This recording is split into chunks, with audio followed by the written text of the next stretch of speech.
नमस्कार साथियों, स्वागत है आपके अपने YouTube चैनल टारगेट आरपीएससी में। आज हम लेकर आए कुछ इंपॉर्टेंट क्वेश्चन जो आने वाले सभी परीक्षाओं में की दृष्टि से वेरी इंपॉर्टेंट है। तो चलिए शुरू करते हैं आज की क्लास।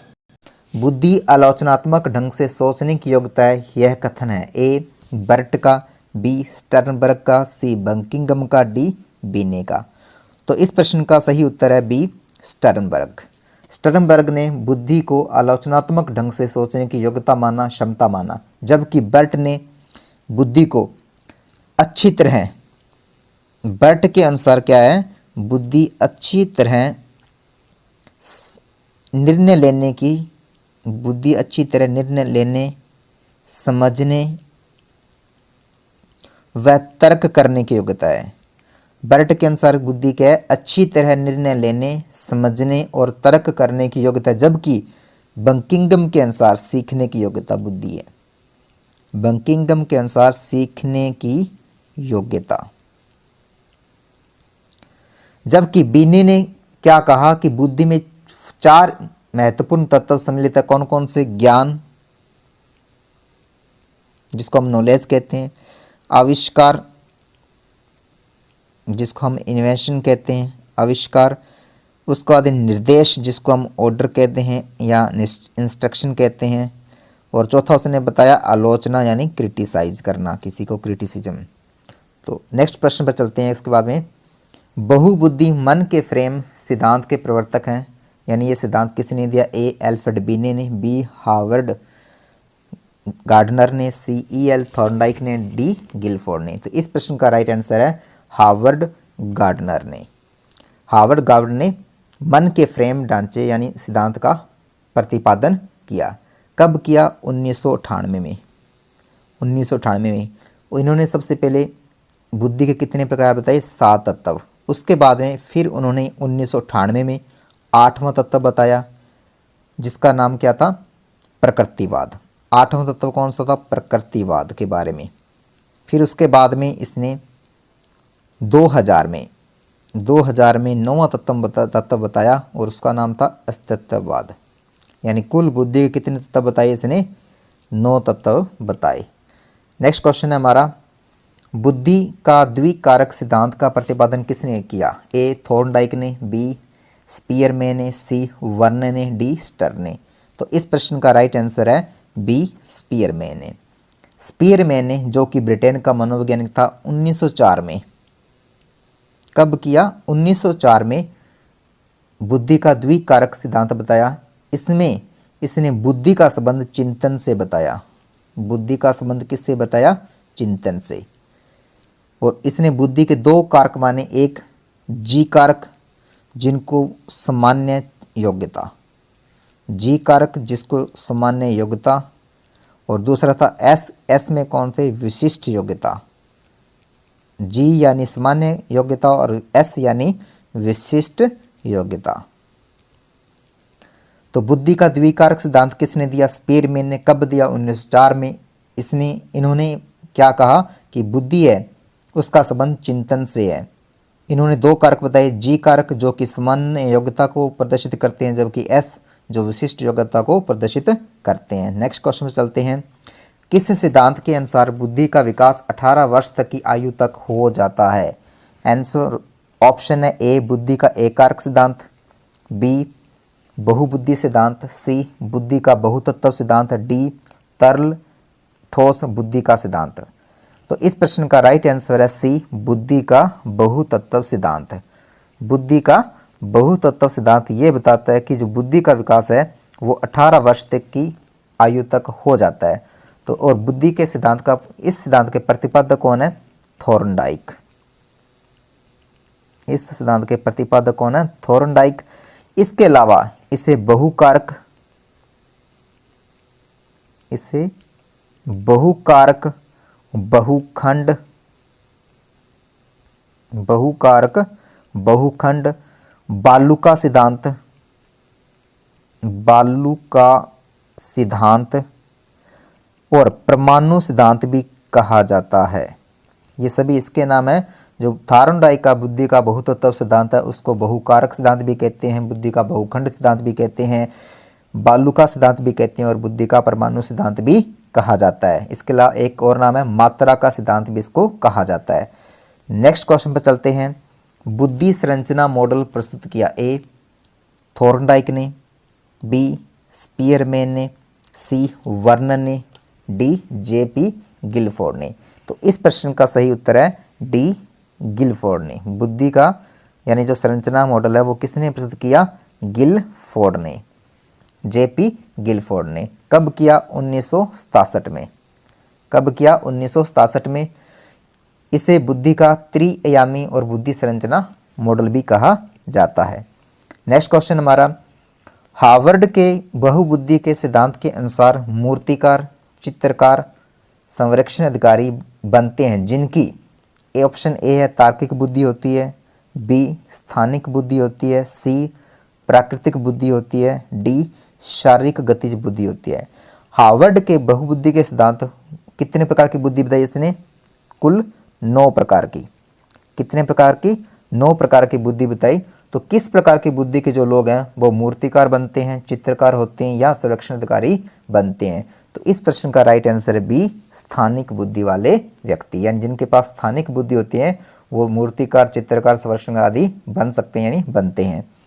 नेक्स्ट प्रश्न है हमारा, जर्मनी के लीपजिंग नामक नगर में प्रथम मनोवैज्ञानिक प्रयोगशाला स्थापित की। ए विलियम वुंट ने, बी विलियम जेम्स ने, सी एल्फ्रेड बीने, डी साइमन। तो इस प्रश्न का राइट आंसर है ए विलियम वुंट ने। कब की? जो जर्मनी के लीपजिंग नामक नगर में जो प्रथम मनोवैज्ञानिक शाला थी वो कब स्थापित की? 1879 में। कब की गई? 1879 में। नेक्स्ट क्वेश्चन पर चलते हैं। निम्न में से किस परीक्षण को डॉक्टर ए मैन टेस्ट भी कहा जाता है? डॉक्टर ए मैन टेस्ट भी कहा जाता है। ए चित्रपूर्ति परीक्षण को, बी वस्तु संयोजन परीक्षण को, सी मनुष्यकर्षण परीक्षण को, डी ब्लॉक बिल्डिंग टेस्ट को। तो इस प्रश्न का राइट आंसर है सी मनुष्यकर्षण परीक्षण को। मनुष्यकर्षण परीक्षण को यह टेस्ट है वो एल्फ्रेड बीने के व्यक्तिक बुद्धि परीक्षण जो एल्फ्रेड बीने ने दिया था उसके 2 पार्ट बताए गए। एक था शाब्दिक और दूसरा था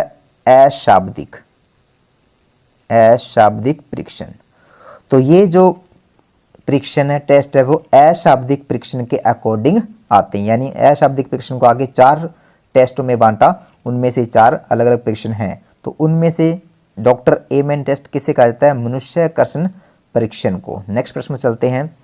मानसिक परीक्षण शब्द का सर्वप्रथम प्रयोग किया। ए बीने ने, बी टर्मन ने, सी कैटल ने, डी साइमन ने। तो इस प्रश्न का राइट आंसर है सी कैटल ने। कैटल ने 1900 कब किया? अभी कैटल ने 1890 में। कैटल ने 1890 में सर्वप्रथम मानसिक परीक्षण शब्द का प्रयोग किया, जबकि बीने ने सबसे पहले मानसिक आयु शब्द का प्रयोग किया था। और मानसिक परीक्षण सबसे पहले जो बुद्धि परीक्षण है सबसे पहले किसने तैयार किया था? एल्फ्रेड बीने ने, जो कि फ्रांस का रहने वाला था। जबकि टर्मन की बात करें तो टर्मन ने सबसे पहले बुद्धि लब्धि है वो सबसे पहले टर्मन ने इस पर विचार किया, यानी जिसको हम आईक्यू कहते हैं। नेक्स्ट क्वेश्चन पर चलते हैं अपने। बुद्धि लब्धि सूत्र का निर्माण किया। ए स्टर्न ने, बी टर्मन ने, सी बीने ने, डी कैटल ने। तो इस प्रश्न का राइट आंसर है बुद्धि लब्धि सूत्र का निर्माण किसने किया? ए स्टर्न ने। कब किया? 1912 में। बुद्धि लब्धि का सूत्र क्या होता है? मानसिक आयु, जिसको अपने इंग्लिश में मेंटल एज भी कहते हैं, मानसिक आयु अपॉन वास्तविक आयु, यानी क्रॉनिकल एज कह दो या रियल एज कह दो, जिसको वास्तविक आयु। तो इस प्रकार अपने बुद्धि लब्धि ज्ञात कर सकते हैं। ये सबसे पहले जो बुद्धि लब्धि का सूत्र किसने दिया था? स्टर्न ने। उसके बाद में 1916 में किसने? बीने ने, 1916 में किसने? टर्मन ने इसमें संशोधन किया और इसको बना दिया MA यानी mental age upon RA, real age कह दो या क्रॉनिकल एज कह दो, इंटू 100।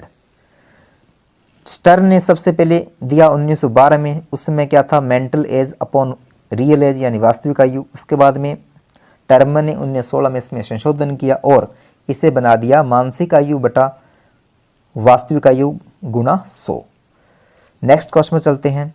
संवेगात्मक बुद्धि का सूत्र दिया। संवेगात्मक बुद्धि इंग्लिश में क्या कहते हैं, इमोशनल इंटेलिजेंस। तो इसका जो सूत्र दिया था वो किसने, डॉक्टर जॉन मेयर ने, बी डॉक्टर डेनियल गोलमैन ने, सी पीटर सेलावे ने, डी डॉक्टर डेविड ने। तो राइट आंसर है इसका बी डॉक्टर डेनियल गोलमैन ने। नेक्स्ट प्रश्न है, निम्न में से कौन सी बुद्धि गार्डनर के बहुबुद्धि सिद्धांत को प्रदर्शित नहीं करती। ए शारीरिक गत्यात्मकता, बी सांस्कृतिक, सी संगीतात्मक, डी भाषाई। तो इस प्रश्न का राइट आंसर है बी सांस्कृतिक। नेक्स्ट है हमारा प्रश्न, 12 से 16 वर्ष के बच्चों के लिए हिंदी में डॉक्टर एस जलोटा ने कौन सा परीक्षण तैयार किया जिसके अकॉर्डिंग 12 से 16 वर्ष के बच्चों का परीक्षण किया जाता था। ए अशाब्दिक बुद्धि परीक्षण, बी सामूहिक मानसिक योग्यता परीक्षण, सी आर्मी अल्फा परीक्षण, डी चित्रांकन परीक्षण। तो इस प्रश्न का राइट आंसर है बी सामूहिक मानसिक योग्यता परीक्षण। किसने दिया, डॉक्टर एस जलोटा ने 12 से 16 वर्ष तक बच्चों के बुद्धि परीक्षण करने के लिए। नेक्स्ट क्वेश्चन है हमारा, भारत में सर्वप्रथम बुद्धि परीक्षण का निर्माण किसने किया। ए डॉक्टर जलोटा ने, बी भाटिया ने, सी लज्जा शंकर झा ने, डी डॉक्टर C.H. राइस ने। तो इस प्रश्न का राइट आंसर है D doctor C.H. Rice. Bharat में बुद्धि परीक्षण के जो बुद्धि परीक्षण का निर्माता वो किसको माना जाता है, डॉक्टर C.H. राइस को। इन्होंने कब किया, 1922 में, 1922 में। और इन्होंने क्या किया, जो बिन्ने मापनी परीक्षण था उसका भारतीय अनुकूलन पेश किया और इसे क्या नाम दिया, हिंदुस्तानी। इसे क्या नाम दिया, हिंदुस्तानी। जो बिन्ने मापनी प्रशिक्षण था उसको हिंदुस्तानी बिन्ने परफॉर्मेंस, बिन्ने परफॉर्मेंस पॉइंट स्केल का नाम दिया। तो भारत में बुद्धि परीक्षण को शुरू करने वाले कौन थे, डॉक्टर C.H. राइस ने। कब किया, 1922 में। जड़ बुद्धि वाले व्यक्ति की बुद्धि लब्धि होती है। ए 111 से 120 के बीच में, बी 70 से कम, सी 71 से 80 के बीच में, डी 91 से 110 के बीच में। वैसे तो अगर बुद्धि लब्धि अगर पूछें तो 0 से 25 यानी जिनकी बुद्धि लब्धि 0 से 25 के बीच में होती है उनको क्या मानता है, जड़ बुद्धि। परंतु अगर ऑप्शन में 0 से 25 नहीं दिया हो तो 70 से कम जिनकी बुद्धि लब्धि है वो इस प्रश्न का राइट आंसर होगा। यानी जड़ बुद्धि वाले व्यक्ति की बुद्धि लब्धि कितनी होती है, तो इन चारों ऑप्शन में कौन सा सही है, 70 से कम। यानी जिन व्यक्ति की या बच्चों की बुद्धि लब्धि 70 से कम होती है उन्हें जड़ बुद्धि वाले व्यक्ति कह सकते हैं। नेक्स्ट क्वेश्चन है हमारा, 0 से 25 बुद्धि लब्धि वाले बालक होते हैं। तो ए मूर्ख, बी जड़ बालक, सी पिछड़े, डी मंदबुद्धि। अभी आपको बताया था 0 से 25 बुद्धि लब्धि होती है उन्हें जड़ बालक कहते हैं, यानी जड़ बुद्धि वाले बालक माना जाता है। नेक्स्ट क्वेश्चन हमारा, बुद्धि का पदानुक्रमिका का सिद्धांत किसने दिया, यानी इस सिद्धांत का प्रतिपादन किसने किया। ए फ्राइड ने, बी मेरिल ने, सी बर्ट व बर्नर ने, डी कोहलर ने। तो इस प्रश्न का राइट आंसर है सी बर्ट व बर्नर ने, सी बर्ट व बर्नर ने। नेक्स्ट क्वेश्चन पर चलते हैं, छात्र की विद्यालय उपलब्धि निर्भर करती है। ए ऑप्शन है सव्य प्रत्यय कोमा बुद्धि कोमा रुचि और अभिप्रेरणा पर, बी रुचि बुद्धि अभिप्रेरणा लिंग पर, सी अभियोग्यता बुद्धि अभिप्रेरणा जाति पर, डी रुचि बुद्धि शारीरिक बनावट अभिप्रेरणा पर। तो छात्र की विद्यालय उपलब्धि निर्भर करती है। तो इन चारों ऑप्शन में से सबसे जो करेक्ट आंसर है वो क्या है, ए समय प्रत्यय बुद्धि रुचि और अभिप्रेरणा छात्र को उपलब्धि प्रदान करती है। नेक्स्ट क्वेश्चन है, बुद्धि के त्रिआयामी सिद्धांत के अनुसार बुद्धि के कारकों की संख्या ए 90, बी 110, सी 135, डी 120। तो इस प्रश्न का राइट आंसर है डी 120। कितने कारक होते हैं? बुद्धि के त्रिअमीय सिद्धांत के अनुसार 120 कारक। नेक्स्ट क्वेश्चन है, बुद्धि परीक्षण की कार्यकारी श्रृंखला बनाने वाले प्रथम व्यक्ति थे? ए रबेन, बी बिने, सी वेक्सलर, डी स्पीयरमैन। तो इस प्रश्न का राइट आंसर है बी बिने। और सभी जानते हैं बिने ने ही सबसे पहले 1905 में बुद्धि परीक्षण बनाकर तैयार किया, जिसको साइमन बुद्धि परीक्षण के नाम से जाना जाता है। और बुद्धि परीक्षण के क्षेत्र में सबसे उत्कृष्ट कार्य करने वाले व्यक्ति कौन थे? साइमन बिने थे, जो कि अल्फ्रेड बिने थे, जो कि फ्रांस के रहने वाले थे। कहाँ के रहने वाले थे? फ्रांस के एक मनोवैज्ञानिक थे। नेक्स्ट क्वेश्चन हमारा, संवेगों पर नियंत्रण रखने के लिए बालकों को अभ्यास करना चाहिए? ए आत्म चेतना का, बी आत्म प्रेरणा का, सी आत्म नियंत्रण का, डी आत्मा अनुभूति का। तो राइट आंसर है इसका डी आत्मा अनुभूति का। नेक्स्ट क्वेश्चन है हमारा, मूल प्रवृत्तियां संपूर्ण मानव व्यवहार की चालक है, यह कथन किसका है? ए स्किनर का, बी मैकडूगल का, सी सुरेश भटनागर का, डी आसुबेल का। तो मूल प्रवृत्ति संपूर्ण मानव व्यवहार की चालक है, ये कथन किसने दिया? मैकडूगल ने। और मूल प्रवृत्ति शब्द का सर्वप्रथम प्रयोग भी किसने किया था? मैकडूगल ने। मूल प्रवृत्ति शब्द का सर्वप्रथम प्रयोग करने वाला कौन था? मैकडूगल। मूल प्रवृत्ति होता है क्या? संवेग के बाद में जो प्रक्रिया होती है उसको क्या कहते हैं? मूल प्रवृत्ति। यानी पहले क्या होता है? संवेग, और संवेग के आफ्टर में जो क्रिया होती है, प्रक्रिया होती है, उसे कहते हैं मूल प्रवृत्ति के नाम से जानते हैं। एक सफल इंटीरियर डिजाइनर बनने के लिए किस तरह की बुद्धि प्रबलशीलता होती है? ए अमूर्त बुद्धि, बी मूर्त बुद्धि, सी सामाजिक बुद्धि, डी सामान्य बुद्धि। तो इंटीरियर डिजाइन बनने के लिए किस प्रकार की बुद्धि होनी चाहिए? तो इस प्रश्न का राइट आंसर है ए अमूर्त बुद्धि। यानी अमूर्त बुद्धि वाले इंटीरियर डिजाइनर बन सकते हैं। नेक्स्ट है, किसी समुदाय में आसानी से संबंध बनाने की क्षमता कहलाती है? ए बौद्धिक क्षमता, बी आध्यात्मिक क्षमता, सी अभिक्षमता, डी सांवेगिक बुद्धि। तो इस प्रश्न का राइट आंसर डी सांवेगिक बुद्धि। नेक्स्ट क्वेश्चन है हमारा, दो या अधिक व्यक्तियों के द्वारा तथ्यों, विचारों तथा संवेगों का आदान प्रदान कहलाता है? ए शिक्षण, बी संप्रेषण, सी सूचना, डी अधिगम। तो इस प्रश्न का सही उत्तर है बी संप्रेषण। दो या अधिक व्यक्तियों के बीच में जो विचारों का आदान प्रदान होता है, संवेगों का, उसे संप्रेषण के नाम से जानते हैं। नेक्स्ट प्रश्न है हमारा, बुद्धि की गुणवत्ता स्नायु तंतुओं की मात्रा पर निर्भर करती है, ये कथन किसने दिया? ए टर्मन ने, बी थॉर्नडाइक ने, सी स्पीयरमैन ने, डी केली ने। तो बुद्धि की गुणवत्ता स्नायु तंत्रों पर निर्भर करती है, ये कथन किसका है? राइट आंसर इसका बी थॉर्नडाइक ने इसे कहा।